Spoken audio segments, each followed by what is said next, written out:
Rama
Krishna, Krishna Krishna, Hare Hare, Hare Krishna, Hare Krishna, Krishna Krishna, Hare Hare, Hare Krishna, Hare Krishna, Krishna Krishna, Hare Hare, Hare Krishna, Hare Krishna, Krishna Krishna, Hare Hare, Hare Rama, Hare Rama, Rama Rama, Hare Hare, Hare Rama, Hare Rama, Rama Rama, Hare Hare, Hare Rama, Hare Rama, Rama Rama, Hare Hare, Hare Rama, Hare Rama, Rama Rama, Hare Hare.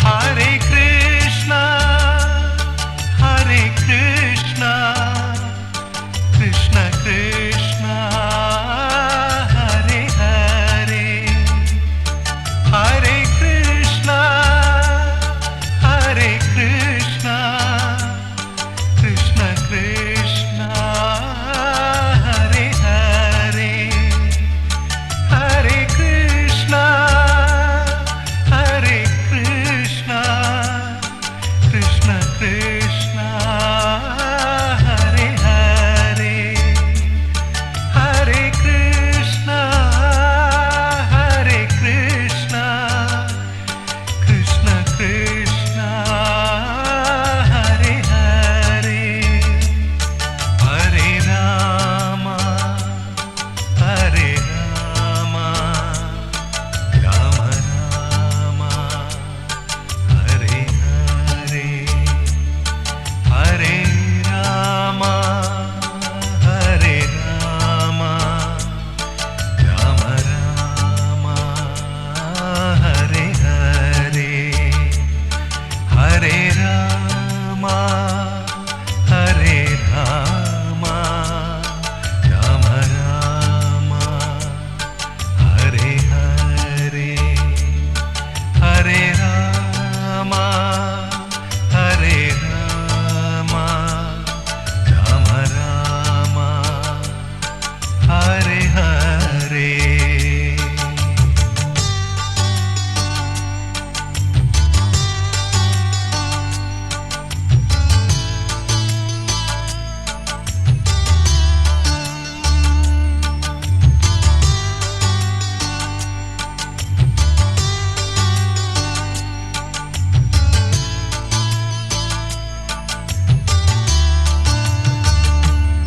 Hare Krishna, Hare Krishna, Krishna Krishna, Hare Hare, Hare Krishna, Hare Krishna, Krishna Krishna, Hare Hare, Hare Krishna, Hare Krishna, Krishna Krishna, Hare Hare, Hare Krishna ഹരേ കൃഷ്ണ കൃഷ്ണ കൃഷ്ണ ഹരേ ഹരേ ഹരേ രാമ ഹരേ രാമ രാമ രാമ ഹരേ ഹരേ ഹരേ രാമ ഹരേ രാമ രാമ രാമ ഹരേ ഹരേ ഹരേ രാമ ഹരേ രാമ രാമ രാമ ഹരേ ഹരേ ഹരേ രാമ ഹരേ രാമ.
ഹരേ കൃഷ്ണ ഹരേ കൃഷ്ണ കൃഷ്ണ കൃഷ്ണ ഹരേ ഹരേ.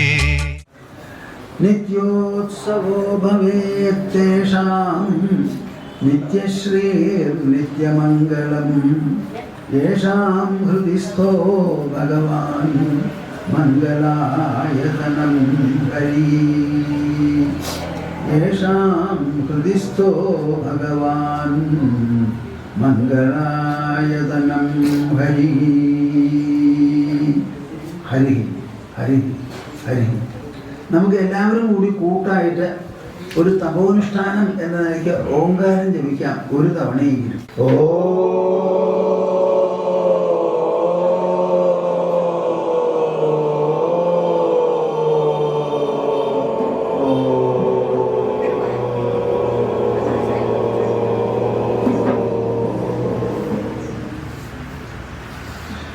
ഭാരതജനനിയുടെ സത്പുത്രന്മാരെ കട്ടകവാസികളെ, നിങ്ങളെല്ലാവരും ഇവിടെ വന്നിരിക്കുന്നത് എന്തിനാണെന്ന് ഞാൻ പറയാതെ തന്നെ അറിയാം. എന്നാലും ഈ മാതിരിയുള്ള പുണ്യാവസരങ്ങളിൽ എന്തെങ്കിലും 4 വാക്ക് പറയുന്നത് ഒരാവശ്യവുമാണ്. അത് നമ്മളുടെ അനുസ്മരണത്തിനും എല്ലാറ്റിനും വളരെ സഹായിക്കുകയും ചെയ്യും. പണ്ടുകാലം മുതൽക്കേ ഒരു പഴമൊഴിയുണ്ട് നമ്മുടെ രാജ്യത്ത്, എനിക്ക് തോന്നുന്നു ലോകത്ത് എല്ലായിടത്തും ഉണ്ടാകുന്നു. അതെന്താണെന്ന് വെച്ചാൽ, മഹത് സംരംഭങ്ങൾ തുടങ്ങുന്നത് വളരെ ലളിതവും ചുരുങ്ങിയതുമായ തുടക്കത്തിൽ നിന്നാണ്. ഞാൻ പറയുകയാണെങ്കിൽ വിനയാരംഭത്തിൽ നിന്നാണ് മഹത് സംരംഭങ്ങൾ ഉണ്ടാവുക. എനിക്ക് അതാണ് തോന്നുന്നത് ഈ സമയത്ത്. 20 കൊല്ലം മുൻപ് ശ്രീമദ് ഭാഗവത തത്വസമീക്ഷാ സത്രം പാർലിക്കാട് നൈമിഷാരണ്യത്തിൽ തുടങ്ങിയതാണ്. അന്ന് തന്നെ നിത്യസ്മരണീയനായ പുരുഷോത്തമ സ്വാമിജിയുടെ മനസ്സിൽ ഉണ്ടായിരുന്നു ഇത് വാർഷിക സംരംഭമാകണമെന്ന്. അങ്ങനെ ഉണ്ടോ എന്ന് ഞാൻ ചോദിക്കുക ചെയ്തത്. അപ്പം അദ്ദേഹം പറഞ്ഞു ഇതൊരു വാർഷിക സംരംഭമാകണമെന്ന്. പുരുഷോത്തമ സ്വാമിജിയുടെ മനസ്സിലുള്ള ഒരു തോന്നലാണ്.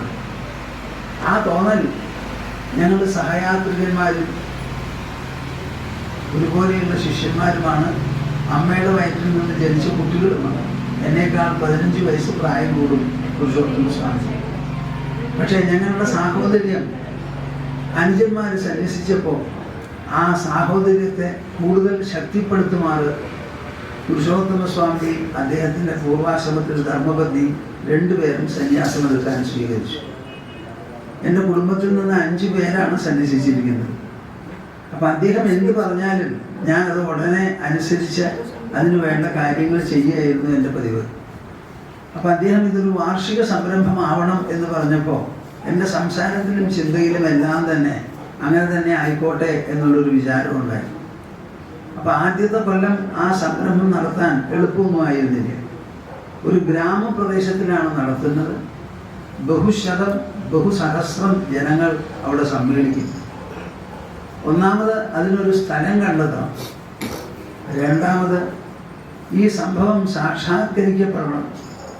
ഇത് എളുപ്പമല്ല. ഒരു ഗ്രാമത്തിൽ ഈ മാതിരിയുള്ള മഹത് സംരംഭങ്ങൾ നടത്താനുള്ള വിഭവങ്ങളുള്ളവർ വളരെ കുറയും. ദശലക്ഷക്കണക്കിന് ഉറുപ്പികയാണ് ആദ്യകാലം മുതൽക്ക് തന്നെ ഇതിന് ചെലവ്. 50, 60, 70, 80, 90, 100 ലക്ഷം ഉറുപ്പിക വരെ നമുക്ക് അല്ലെങ്കിൽ അതിൽ കൂടുതൽ ചെലവ് ചെയ്യേണ്ടി വന്നിട്ടുണ്ട്. ഇതൊക്കെ ഒരു ഗ്രാമപ്രദേശത്തുനിന്ന് ഉണ്ടാവുമോ ചോദിച്ചാൽ ഉണ്ടാവില്ല. അങ്ങനെ ഒരു സ്ഥലത്താണ് വാർഷികമായിരിക്കുന്ന ശ്രീമദ് ഭാഗവത തത്വസമീക്ഷാ സത്രം. ശ്രീമദ് ഭാഗവതം എന്ന് പറയുന്ന അതിമഹത്തായ ശാസ്ത്രമുണ്ടല്ലോ, ആ ശാസ്ത്രത്തിൽ വ്യാസമഹർഷി മനുഷ്യരുടെ നന്മയ്ക്കും അഭിവൃദ്ധിക്കും സാഫല്യത്തിനും അവരുടെ കെട്ടുറപ്പിനും ഐക്യത്തിനും എല്ലാം വേണ്ടി എന്തെല്ലാം പറഞ്ഞു വച്ചിട്ടുണ്ടോ അത് മുഴുവനും ഞങ്ങളെ അറിയിപ്പിക്കണം എന്നൊരാവശ്യം സപ്താഹത്തിൻ്റെ അവസാനത്തിൽ പാർലിക്കാട്ടിലെ ശ്രോതാക്കള് സ്വാമിജിയോട് പറയുണ്ടായി. ഞങ്ങൾ സപ്താഹം കേട്ടത് ശരിയാണ്, വളരെയധികം ഉത്സാഹവും ഉത്തേജനവും ഒക്കെ തോന്നുന്നുണ്ട്. പക്ഷെ അതിൻ്റെ കൂട്ടത്തിൽ ഞങ്ങളുടെ മനസ്സിലൊരു വിഷമവും ഒരു ആവശ്യവും ഉള്ളത് എന്താണെന്ന് വെച്ചാൽ ഇത് ഭാഗവതത്തിൻ്റെ ഒരു വക്ക് കടിക്കലേ ആയുള്ളൂ. അത് വിട്ട് ശ്രീമദ് ഭാഗവതത്തിൽ ഇറങ്ങിച്ചെന്ന് മനുഷ്യജീവിതത്തെ അലങ്കരിക്കാനും ശക്തിപ്പെടുത്താനും സുന്ദരമാക്കാനും സമ്പദ് സമൃദ്ധമാക്കാനും ജ്ഞാനപുഷ്ടമാക്കാനും വേണ്ടി മഹർഷി എന്തൊക്കെ പറഞ്ഞിട്ടുണ്ടോ അതൊക്കെ ഞങ്ങൾക്ക് വിശദമായി ഒന്ന് കേൾക്കണം എന്ന് പറഞ്ഞു. അപ്പോഴാണ് ഞങ്ങൾ ഈ സത്രം എന്നുള്ള ഒരു ഭാവം ആവിഷ്കരിച്ചത്. ഞാൻ തൃശ്ശൂരിൽ ഗീതാതത്വ സമീക്ഷ നടത്തി തുടങ്ങി കുറേ കൊല്ലങ്ങളായിരുന്നു. അപ്പോൾ വെറും സത്രം എന്ന് പേര് പറഞ്ഞാൽ ഇതിന് മതിയാവില്ല. എന്തിനെ ചൊല്ലി സത്രം നടത്തുന്നോ ആ അതിമഹത്തായ ഗ്രന്ഥത്തിൻ്റെ ഉള്ളിലുള്ള മൂല്യങ്ങളും തത്വങ്ങളുമെല്ലാം ഒന്ന് സമീക്ഷണം ചെയ്യത്തക്ക വിധത്തിലുള്ള തത്വപ്രവചന പരമ്പര ജനങ്ങളുടെ മുൻപിൽ അവതരിപ്പിക്കണം. അത് ആദ്യമേ മുതൽക്ക് ചിന്തിപ്പിക്കാൻ വേണ്ടിയിട്ടാണ് തത്വം സമീക്ഷണം ചെയ്യുന്ന തത്വസമീക്ഷ സത്രം തന്നെ വേണം എന്ന് പറഞ്ഞത്. അങ്ങനെ ആ പേരിൽ ഇത്തിരി നീണ്ട പേരാണ് ശ്രീമദ് ഭാഗവത തത്വസമീക്ഷാ സത്രം. അങ്ങനെ തുടങ്ങി. അത് 1, 2, 3 കൊല്ലം കഴിഞ്ഞപ്പോൾ ഞാൻ പറയുണ്ടായി ഇനിയിപ്പോൾ ഇതൊരു വാർഷിക സംഭവമാണ്, സംരംഭമാണ് എന്ന് പറയാൻ വിരോധമില്ല. എന്നെ ഈ ശ്രീമദ് ഭാഗവതത്തിൽ തത്പരനാക്കി അതിനെന്തെങ്കിലും ചെയ്യണം. ഞങ്ങളൊക്കെ സംസാരിക്കുന്നവരാണല്ലോ, ഞങ്ങളുടെ സംസാരം കൊണ്ടാണ് ഈശ്വരൻ പോലും പ്രസിദ്ധനാകുന്നത്. ഞങ്ങൾ മിണ്ടാണ്ടിരുന്നാൽ ഈശ്വരനെ പറ്റി പറയാൻ ഒരാളും ഉണ്ടാവില്ല. നിങ്ങൾക്കൊക്കെ ക്ഷേത്രത്തിൽ പോയി തൊഴാനേ പറ്റുള്ളൂ. ഭഗവാനെ പറ്റി 2 വാക്ക് പറയാൻ ഒരൊറ്റ ആൾക്കും നാവുമില്ല, മനസ്സുമില്ല, ബുദ്ധിയില്ല. ഭഗവാൻ എന്ന് പറയുന്നത് എന്താ? ക്ഷേത്രം എന്ന് പറയുന്നത് എന്താ? ക്ഷേത്ര സങ്കല്പം എന്ത്? അവിടെ പോയി ആരാധിക്കേണ്ട രീതി എന്താ? ആരാധനയിൽ എന്തായിരിക്കണം നമ്മുടെ കേന്ദ്രീകരണം? അതുകൊണ്ട് കിട്ടാനുള്ള നേട്ടം ആരാധകനോ അതോ ആരാധിക്കപ്പെടുന്ന ദൈവത്തിനോ? ഇങ്ങനെയുള്ള ചോദ്യങ്ങൾക്കൊക്കെ മറുപടി പറഞ്ഞല്ലാതെ മനുഷ്യൻ്റെ ബുദ്ധി ഒരു കാലത്തും അടങ്ങില്ല. അപ്പം ഈശ്വരന് പോലും പ്രസിദ്ധി ഉണ്ടാക്കി കൊടുക്കുന്നതാണ് തത്വജ്ഞാനികളായിരിക്കുന്ന മഹാത്മാക്കൾ. അപ്പോൾ ഈ ശ്രീമദ് ഭാഗവതം എന്ന് പറയുന്നത് ജനങ്ങളെ അറിയിപ്പിക്കാവുന്നൊരു സമ്പ്രദായം ഉണ്ടല്ലോ, അതിൽ താല്പര്യം ഉണ്ടാക്കി തീർത്തത് ഇവിടെ ഉണ്ടായിരുന്ന മാതാജി സുലഭാദേവിയാണ്. അവർ പ്രതിദിനം ഇവിടെ വായിച്ചുകൊണ്ടിരുന്ന ശ്രീമദ് ഭാഗവത ആ പുസ്തകമാണത്. ശ്രീധരീയം എന്നൊരു വ്യാഖ്യാനത്തോട് കൂടിയിട്ടുള്ള അത്യപൂർവമായിട്ടുള്ള നീളത്തിലുള്ള ഒരു പുസ്തകമാണ്. അതിൽ ഒരു തെറ്റും കാണില്ല. തെറ്റില്ലാത്തൊരു പുസ്തകം എഴുതാൻ എളുപ്പമല്ല. അത് ദിവസേന നമ്മുടെ പൂജാമുറിയിൽ ഇരുന്ന് മാതാജി വായിച്ചുകൊണ്ടിരുന്നു. ഇടയ്ക്കിടയ്ക്ക് എന്നോട് സംസാരിക്കും പല കാര്യങ്ങളും. അങ്ങനെയാണ് ഈ ശ്രീമദ് ഭാഗവതത്തിൽ താല്പര്യം എനിക്കുണ്ടായത്. ആ താല്പര്യത്തിൻ്റെ വെളിച്ചത്തിലാണ് ഞാൻ അന്ന് മുതൽക്ക് ഇന്നോളം ശ്രീമദ് ഭാഗവതത്തെ പറ്റി പുസ്തകങ്ങൾ എഴുതി തത്വപ്രവചനം നടത്തി ഇതേമാതിരിയുള്ള സത്രങ്ങൾ സംഘടിപ്പിച്ചും ഇങ്ങനെയൊക്കെ നടന്നു വരുന്നുണ്ട്. ആ ഒരു കാര്യം എനിക്ക് ഓർമ്മ വരും. അങ്ങനെ അധികം താമസിക്കാതെ അത് സാക്ഷാത്കരിക്കാൻ വേണ്ടി ഓരോരുത്തരും ഓരോ സഹായം. എൻ്റെ മനസ്സിൽ ഇങ്ങനെ ഒരു അഭിപ്രായമുണ്ട് എന്ന് പറഞ്ഞപ്പോൾ ബാക്കി എല്ലാവരും സംബന്ധിച്ചു. പക്ഷേ ഇത് എങ്ങനെയാ കോടിക്കണക്കിന് ഉറുപ്പിക ചെലവ് വരുമല്ലോ. അപ്പോൾ എതിർച്ചയായി എന്തുണ്ടായി എന്ന് ചോദിച്ചാൽ, സ്വാമിജി ഞാനൊരു ട്രസ്റ്റ് നടത്തുന്നുണ്ട്, എനിക്ക് വയസ്സായി, ആ ട്രസ്റ്റ് ഞാൻ ക്ലോസ് ചെയ്യാൻ പോവാ, അപ്പോൾ അതിനുള്ള പണം മുഴുവൻ വിതരണം ചെയ്യണം, സ്വാമിജിക്ക് എന്താ ആവശ്യം എന്ന് വെച്ചാൽ പറഞ്ഞോളൂ, ഞാൻ ചെക്ക് എഴുതി തരാം എന്ന് ഒരു ഭക്തൻ എന്നോട് പറഞ്ഞു. എനിക്ക് അദ്ദേഹത്തിനെ കുറേ കാലമായിട്ട് അറിയാം. അപ്പം ഞാൻ പറഞ്ഞു, ഞങ്ങൾക്ക് ഇപ്പോൾ വലിയ ആവശ്യങ്ങളൊന്നുമില്ല, നാരായണാശ്രമ പ്രബോധനത്തിലൊന്നും ചെയ്യാൻ ഉദ്ദേശിക്കുന്നില്ല, പക്ഷേ ഇങ്ങനെ പാർലിക്കാട്ട് നൈമിഷാരണത്തിൽ ഒരു സത്രം നടത്തി വരുന്നുണ്ട്, അതിനൊരു സങ്കേതം ഉണ്ടാക്കണം എന്നുള്ള അഭിപ്രായമുണ്ട്. സ്വാമിജിക്ക് എന്ത് വേണോ അത് എന്തിനായാലും തരാമെന്ന് പറഞ്ഞ് അദ്ദേഹമാണ് 1.5 കോടി റുപ്യ ഈ കാര്യത്തിന് വേണ്ടി സ്വാമിജി എന്ത് വേണമെങ്കിൽ ചെയ്യുമെന്ന് പറഞ്ഞു തന്നത്. അപ്പോൾ ഓണം വരാനൊരു മൂലം എന്നുള്ള നിലയ്ക്ക് ഇതാണ് അതിൻ്റെ തുടക്കം. പക്ഷേ 1.5 കോടി റുപ്യ കൊണ്ടൊക്കെ ഇത് നടത്താൻ പറ്റുമോ? എൻ്റെ മനസ്സിലൊരു അഭിപ്രായം ഉണ്ടായത് ഒരു 4.5-5 കോടി റുപ്യ വേണ്ടി വരുന്ന, ഇത് എവിടുന്ന വായ കൊണ്ട് പറഞ്ഞാൽ ഉണ്ടാവുമോ? അങ്ങനെ അത് തുടങ്ങി. ഞങ്ങൾ കോവിഡ് കാരണം അത് സമയത്ത് മുഴുവനാക്കാൻ പറ്റിയില്ല. അത് കഴിഞ്ഞിട്ടില്ല, ഇപ്പോൾ ആ കെട്ടിടം സൗകര്യങ്ങൾ, ആ കെട്ടിടത്തിൽ 40,000 സ്ക്വയർ അടിയാണ്, 20,000 മുകളിലും 20,000 ചോട്ടിലും. അതിന് ജനങ്ങൾക്ക് വന്നാൽ ആശ്വസന സ്ഥലം, മൂത്രമൊഴിക്കാനൊക്കെ ഉള്ള സൗകര്യത്തിന് 65 ടോയ്ലറ്റ് മുറികളാണ് ഉണ്ടാക്കിയിരിക്കുന്നത്, 2 തലത്തിലായിട്ട്. അത് അവസാനം പണി കഴിഞ്ഞ് വന്നപ്പോൾ ഈ ഹാളിൽ നിന്ന് നടന്ന് അങ്ങോട്ട് പോവാം മുകളിലേക്ക്, ചോട്ടിലുള്ളവർക്ക് ചോട്ടിൽ കൂടിയും പോവാം. ഇങ്ങനെയുള്ള സൗകര്യങ്ങൾ തീർത്തിട്ടുണ്ട്. എല്ലാം കൂടി 8 ചില്ലാനം കോടി റുപ്യയാണ് അതിന് ഇതുവരെ ചെലവ് വന്നിരിക്കുന്നത്. ആ ഒരു സഭാനികേതൻ എന്നാണ് പേര്. അതിൻ്റെ ഉദ്ഘാടനം നമുക്ക് നാളെ നടത്തണം, അതാണ് ഒരു വിശേഷം. അപ്പം ഇതൊക്കെ ആലോചിച്ച് നോക്കുമ്പോൾ ചിലരൊക്കെ ചോദിക്കും, സ്വാമിജി ഒരു കൊല്ലത്തിൽ കുറച്ച് ദിവസത്തേക്ക് ഒരു പരിപാടി നടത്താനായി ഒരു പന്തലിട്ടാൽ പോരെ എന്നുള്ളൊരു ചോദ്യം എന്നോട് നേരിട്ട് ആരും പറഞ്ഞില്ല. ചിലർക്ക് അങ്ങനെ അഭിപ്രായം ഉണ്ടെന്ന് പറയും. അപ്പം ഞാൻ ഈ സമയത്തൊക്കെ വലിയ വാശാലനാവും. എന്നോട് എളുപ്പത്തിലൊന്നും ഒരാൾക്ക് പറഞ്ഞു നിൽക്കാൻ പറ്റില്ല. ഞാൻ പറഞ്ഞു, ആരാ അത് പറയാൻ? ഭക്തജനങ്ങൾ വരുന്നു, അവർ സൗകര്യത്തിൽ നിന്ന് ഭക്ഷണം കഴിക്കണം, കാറ്റും പൊടിയും ഒന്നുമില്ലാതെ വേണ്ടതുപോലെ ഇരുന്ന് കേൾക്കാൻ പറ്റണം. ഒരു ദിവസം 1 മണിക്കൂറുള്ള പരിപാടിയല്ല. കാലത്ത് നേരത്തെ 6 മണി 8 മണിക്കൊക്കെ പരിപാടി തുടങ്ങിയാൽ രാത്രി 9-10 മണി വരെ അവസാനിക്കുക. അതുവരെ അവിടെ ഭക്ഷണവും കഴിച്ച് സഹകരിച്ച് കൂടുന്ന ആൾക്കാരുണ്ട്. അപ്പം അവർക്ക് ഇങ്ങനെ ഒരു സൗകര്യം വേണം എന്ന് തോന്നുന്നതിൽ എന്താ തെറ്റ്? ആരാ അതിന് തെറ്റ് പറയാൻ? ആ സൗകര്യം കൊല്ലത്തിലൊരിക്കൽ ഉപയോഗിച്ചുള്ളൂ എന്നുണ്ടെങ്കിൽ എന്താ, എല്ലാ ദിവസവും നടത്തിക്കോളൂ. ഒരു സ്ഥലം ഉണ്ടാവുമ്പോഴാണ് പിന്നെ അതിൽ എന്താ നടത്താൻ പറ്റുക എന്ന് ആലോചിക്കുക. അതിന് മുമ്പ് കുട്ടി ഉണ്ടാവുന്നതിന് മുമ്പ് പേരിടുക, അങ്ങനെ ഒരു സമ്പ്രദായം ഉണ്ടോ? അതില്ലല്ലോ. നമ്മുടെ പാർലമെന്റ് ഒരു കൊല്ലത്തിൽ എത്ര ദിവസം കൂടുന്നു? ക്രിക്കറ്റ് ഗ്രൗണ്ടുകളൊക്കെ എത്ര ദിവസം ഉപയോഗിക്കുന്നു ഒരു കൊല്ലത്തില്? മിണ്ടരുതെന്ന് പറഞ്ഞാൽ ഇഷ്ടമുള്ളത് ഞങ്ങൾ ചെയ്യും. ഭക്തജനങ്ങളുടെ ആവശ്യമാണ്, അവരാവശ്യപ്പെട്ടാൽ നമ്മളത് ചെയ്യും. അതിൽ എന്തിനാ അത് ഒരു ചോദ്യം നിങ്ങൾക്ക് ആർക്കും ചോദിക്കാൻ പറ്റില്ല. വേണമെന്ന് തോന്നും. അതിനാണല്ലോ ഈ ഭൂമി, അതിനാണല്ലോ മനുഷ്യന്റെ വിഭവങ്ങൾ മുഴുവൻ. എല്ലാവരും തനിക്കും വീട്ടുകാർക്കും കൂടി താമസിക്കും. എന്നാൽ ഞങ്ങൾക്കും വീട്ടുകാർക്കും മാത്രം പോരാ. ഒരു കുട്ടി ഒരു കുടുംബത്തിന്റെ അംഗം എന്നതുപോലെ സമാജത്തിന്റെ ഒരു അംഗമാണ്, രാജ്യത്തിന്റെ പൗരനാണ്, ലോകത്തിന്റെ പൗരനാണ്. ആ പൗരഭാവം, വിശ്വഭാവം മനുഷ്യരുടെ മനസ്സിൽ വരണം. ഇതാണ് നമുക്ക് ആവശ്യം. നമ്മുടെ ശാസ്ത്രങ്ങളൊക്കെ ചൂണ്ടിക്കാണിക്കുന്നത്, നങ്കൂരമിട്ട് ഉറപ്പിക്കുന്നത് ഈ വിശ്വവ്യാപകമായ ഒരു മനോവികാസത്തിന് വേണ്ടിയിട്ടാണ് എന്ന് പറഞ്ഞു ഞാൻ. ഇനിയിപ്പോൾ അത് ഉണ്ടാക്കിയപ്പോൾ പറയണത് എന്താണെന്നറിയോ? സ്വാമിജി ഇത്രയും പണം ചെലവാക്കി ഉണ്ടാക്കിയിട്ട് ഇത് ബാക്കി ഞങ്ങളെപ്പോലെയുള്ള ആവശ്യക്കാർക്കൊക്കെ ഒന്നും തരണ്ടേ എന്ന് ചോദിച്ചാൽ ഭൂമാനന്ദ സ്വാമിക്ക് പറയാനുള്ളത് വളരെ വ്യക്തം.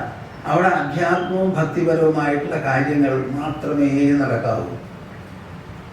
വേറെ ഒരു കാര്യത്തിന് അത് ഉപയോഗിക്കരുത്. അവിടെ കല്യാണവും കാർത്തിയും മീറ്റിങ്ങും ഒന്നും നടക്കില്ല. എൻ്റെ അഭിപ്രായം അതാണ്. ഇത് ജനങ്ങൾ എന്താ ചെയ്യാൻ പോണെന്ന് അറിയില്ലോ. ഞാൻ എത്ര കാലം ജീവിക്കും? കുറച്ചു കാലം. അപ്പോൾ ഇതും പറഞ്ഞ് മനസ്സിലാക്കി നമ്മൾ പുറപ്പെടുകയാണ്. അപ്പോൾ ഇത്ര നാൾ ഉണ്ടായിരുന്ന പോക്ക് വിട്ടൊരു വിശേഷം എന്താണെന്ന് വെച്ചാൽ ചെറിയ തുടക്കത്തിൽ നിന്ന് മഹത് സംരംഭങ്ങൾ ഉണ്ടാകും എന്ന് പറയാറുണ്ട്. അങ്ങനെ ഒന്നാണ് ഇത് എന്ന് എനിക്ക് തോന്നുന്നു. അത് ഇക്കൊല്ലം ഒരു പ്രധാനപ്പെട്ട കാൽവെപ്പാണ്. 21ാമത്തെ കൊല്ലം, 20 കൊല്ലം കഴിഞ്ഞിട്ടാണ് നമുക്ക് ഇങ്ങനെ ഒരു സ്ഥലവും സൗകര്യവും ഉദ്ഘാടനം ചെയ്യാൻ സാധിക്കുന്നത്. നാളെയാണ് അതിൻ്റെ ഉദ്ഘാടനം. അമേരിക്കയിൽ നിന്ന് വേദാന്ത സൊസൈറ്റിയുടെ മിനിസ്റ്റർ ഇൻ ചീഫ് എന്നാണ് അവിടെ പറയുക. അതിൻ്റെ അധ്യക്ഷൻ സ്വാമി തത്വജ്ഞാനന്ദജി മഹാരാജാണ് അത് ഉദ്ഘാടനം ചെയ്യാൻ പോകുന്നത്. സത്രവും ആ ക്ഷേത്രവും ആ സങ്കേതവും സഭാനികേതനും അവിടെ നിങ്ങളുടെ പരിപാടികളൊക്കെ നടക്കും. നാളെ കുറെ വിശേഷമായിട്ട് നന്നാക്കി നടത്തണമെന്ന് പറഞ്ഞ് മധു ബാലകൃഷ്ണൻ വന്ന് ഭംഗിയായിട്ട് പാടാൻ പോകുന്നുണ്ട്. അദ്ദേഹം എതിർച്ചയായി ഇവിടെ നമ്മുടെ ഒരു ഭക്തൻ മലേഷ്യയിൽ നിന്ന് കൂട്ടിക്കൊണ്ടുവന്നതാണ്. അദ്ദേഹം പാടുകയും ചെയ്തു.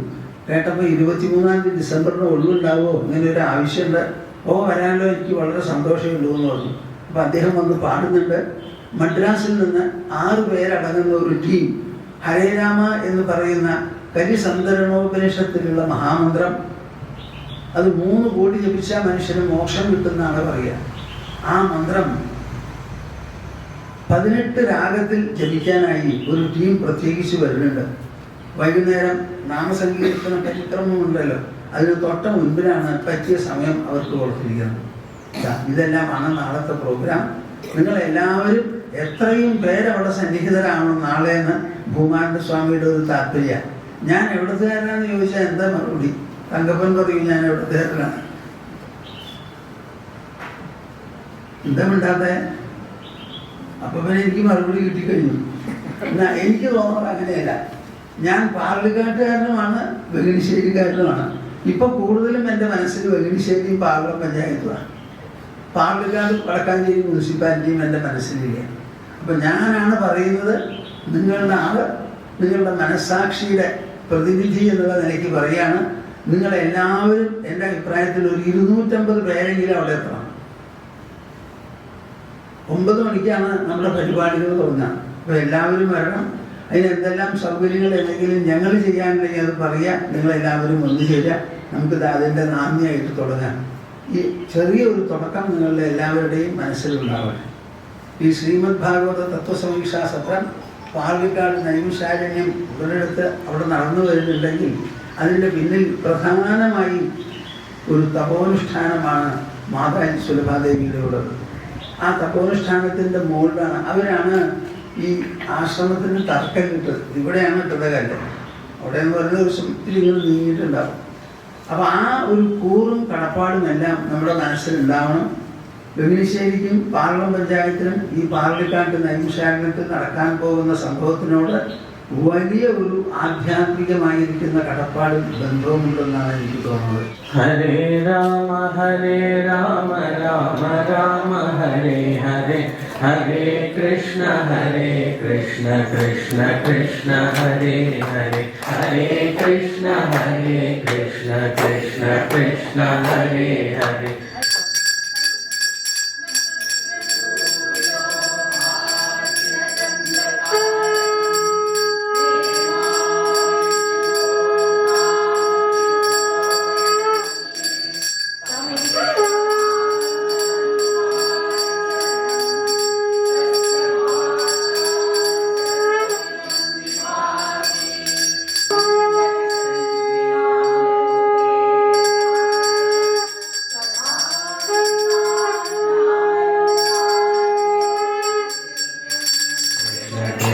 Krishna Hare Hare, Hare Rama Rama Rama Hare Hare.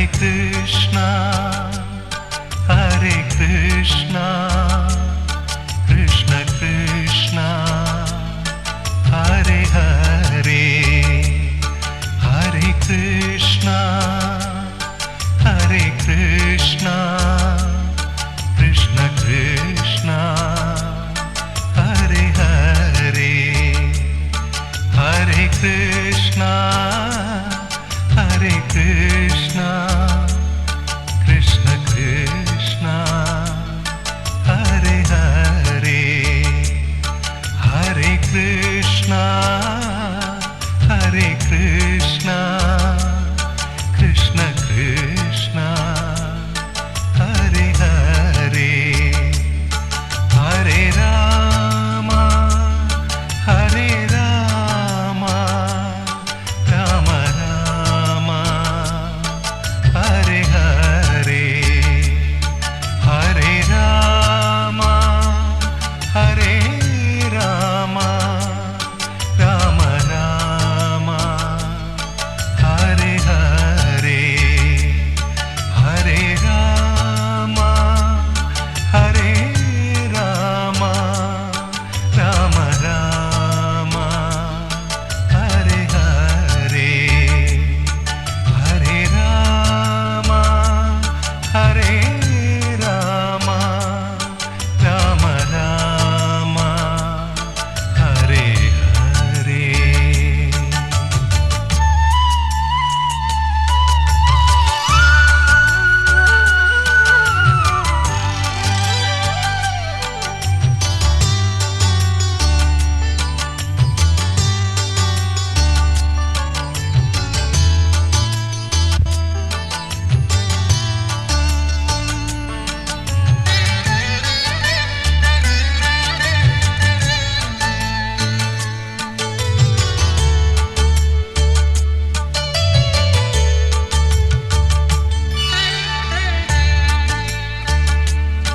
Hare Krishna, Hare Krishna, Krishna Krishna, Hare Hare, Hare Krishna, Hare Krishna, Krishna Krishna, Hare Hare, Hare Krishna, Hare Krishna, Krishna Krishna, Hare Hare, Hare Krishna, Hare Krishna, Krishna Krishna, Hare Hare, Hare Rama, Hare Rama, Rama Rama, Hare Hare, Hare Rama, Hare Rama, Rama Rama, Hare Hare, Hare Rama, Hare Rama, Rama Rama, Hare Hare, Hare Rama, Hare Rama, Rama Rama, Hare Hare.